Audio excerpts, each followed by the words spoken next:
पेड़ के नीचे रख दिया और सरोवर में हाथ मुंह धोने चला गया। उसी समय एक चील एक सांप लेकर वहां आई और उस पेड़ की डाल पर बैठकर सांप को खाने लगी। सांप के मुंह से जहर टपककर खीर के कटोरे में गिर गया। योगी को इसका कुछ भी पता नहीं था। उसने वही खीर खा ली।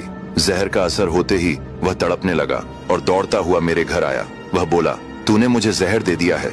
इतना कहते ही वह मेरी चौखट पर गिर पड़ा और उसकी मृत्यु हो गई।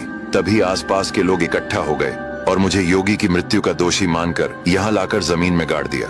पर शायद ऊपर वाले को मेरी बेगुनाही पता थी, इसलिए आप समय पर यहाँ पहुँच गए। ये सब सुनकर राजकुमार ने स्त्री को आश्वासन दिया कि वह उसे सुरक्षित उसके घर पहुँचा देगा। कुछ दिनों की कठिन यात्रा के बाद दोनों उसके घर पहुँचे। घर पहुंचकर स्त्री ने राजकुमार से पूछा, आप किस उद्देश्य से निकले हैं? तब राजकुमार ने बताया कि उसने स्वप्न में एक सुंदर जलपरी को देखा था और उससे विवाह करने की अभिलाषा लेकर समुद्र देव से सहायता मांगी। समुद्र देव की कृपा से वह जलपरी तक पहुंचा, पर जलपरी ने एक कठिन शर्त रख दी। विवाह तभी संभव होगा जब वह बेताल लोक के राजकुमार की सिर की मणि उसे लाकर देगा। उसी मणि की खोज में भटक रहा हूँ। यह सुनकर स्त्री बोली, तुम्हारा मार्ग अत्यंत दुर्गम है, पर मैं तुम्हारी सहायता अवश्य करूंगी। हर वर्ष बेताल लोक में एक भयानक प्रतियोगिता होती है जिसमें आसपास के योद्धा और राजकुमार भाग लेते हैं। वे एक दूसरे से युद्ध करते हैं और जो योद्धा पराजित हो जाता है वह विजेता का दास बन जाता है। यदि तुम इस बार उस अजेय योद्धा को परास्त कर सको तो वह तुम्हारे अधीन हो जाएगा। तब तुम चाहो तो उसकी जान ले सकते हो या केवल मणि प्राप्त कर सकते हो।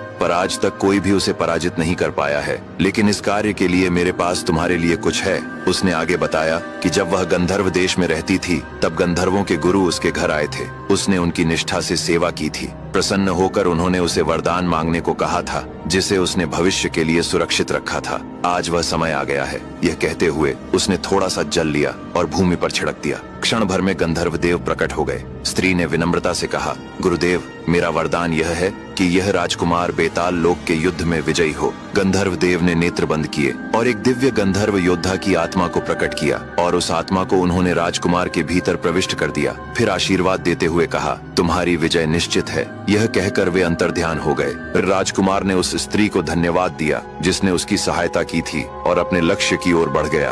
उत्तर दिशा के दुर्गम पथों को लांघता हुआ वीर राजकुमार बेतालीन के रहस्यमय देश में पहुंचा। वह देश धुंध, तंत्र और मौन से घिरा था, जहां सूर्य भी संकोच से प्रकाश देता था। राजकुमार वहीं ठहर गया, उस महान प्रतियोगिता की प्रतीक्षा में जिसके विषय में कहा जाता था कि वह भाग्य और मृत्यु दोनों का निर्णय करती है। नियत दिन पर चारों दिशाओं से असंख्य योद्धा एकत्र हुए। रणभूमि में शंखनाद हुआ। युद्ध प्रारंभ होते ही धरती रक्त से लाल हो उठी। एक एक कर सभी योद्धा पराजित होते चले गए और अंत में केवल वही शेष रहा, वैशाली का मणिधारी बेताल योद्धा।